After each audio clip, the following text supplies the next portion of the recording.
सबको जय मसीह की। आइए हम उस वचन को पढ़ते हैं जो पवित्र वचन में परमेश्वर के दास अपोस्टल अंकु योसेफ नूला जी द्वारा और परमेश्वर की दासी पास्टर सोनी योसेफ नूला जी द्वारा दिया जाता है। सर्वशक्तिमान परमेश्वर आज का वचन हमारी ज़िंदगियों में फल लेके आए खुदावन, और ये वचन हमारी ज़िंदगियों में बना रहे। प्रभु यीशु मसीह के सामर्थ्य नाम में मांगती हूँ, आमीन। लहू की नई वाचा। लूका 22 की 20 आयत में लिखा है, इस रीति से उसने भोजन के बाद कटोरा भी यह करते हुए दिया, यह कटोरा मेरे उस लहू में जो तुम्हारे लिए बहाया जाता है नई वाचा है, आमीन। मेरे प्रियो, एक मसीह होने के नाते जब हम प्रभु भोज लेते हैं तो यह कोई रीति रिवाज नहीं है, बल्कि इसके पीछे बहुत बड़ा कारण है। जब प्रभु यीशु मसीह ने अपने चेलों के साथ आखिरी भोजन किया था तो उन्होंने कहा था कि यह रोटी मेरा शरीर है जो तुम्हारे लिए तोड़ा जाता है, और यह दाखरस मेरा लहू है जो तुम्हारे लिए बहाया जाता है। उसी शरीर के तोड़े जाने से हम चंगे होते हैं और उसी लहू के बहाए जाने से हमारे पाप क्षमा होते हैं। पुराने नियम में जब दो लोग आपस में वाचा बांधते थे तो उनके बीच में एक गोल चक्कर बनाया जाता था और उसके अंदर एक जानवर बलि किया जाता था और उस जानवर का लहू उसी चक्कर के अंदर बहाया जाता था। तब वह दोनों उस चक्कर के चारों ओर घूमकर यह वाचा बांधते थे कि अगर मैं पहले मर गया तो मेरे बच्चों का ख्याल तू रखेगा। यह उन दोनों के बीच में एक लहू की वाचा होती थी। उस चक्कर में चारों ओर घूमने का मतलब यह होता था कि अगर तुम इस वाचा को तोड़ोगे तो चाहे तुम पूरी दुनिया भी घूम जाओ तब भी तुम वही आ जाओगे जहां से तुमने शुरू किया था।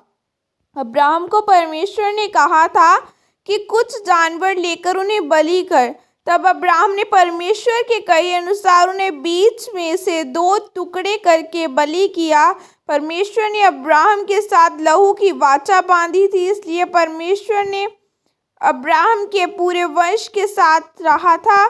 प्रभु यीशु मसीह ने कहा कि यह जूस मेरा लहू है, यह मेरी तुम्हारे साथ नई वाचा है और मैं इस वाचा से कभी भी पीछे नहीं हटूंगा।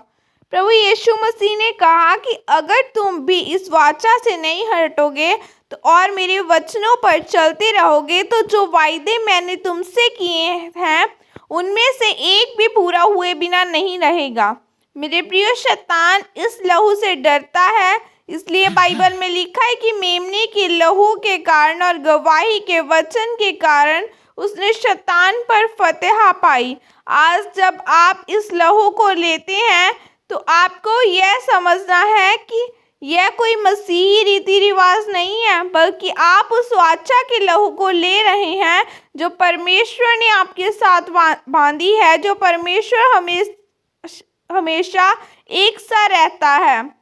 परमेश्वर ने आपके साथ वायदा किया है, चंगा करने का वायदा, ऊंचा करने और आशीषित करने का वायदा, कभी न छोड़ने का वायदा। अगर वह आपके साथ है तो आप अकेले एक भीड़ के बराबर हैं। आप वाचाओं के बेटे और बेटियां हो। अगर आप पवित्र शास्त्र को जानते और समझते हैं तो शैतान आपको धोखा नहीं दे सकता।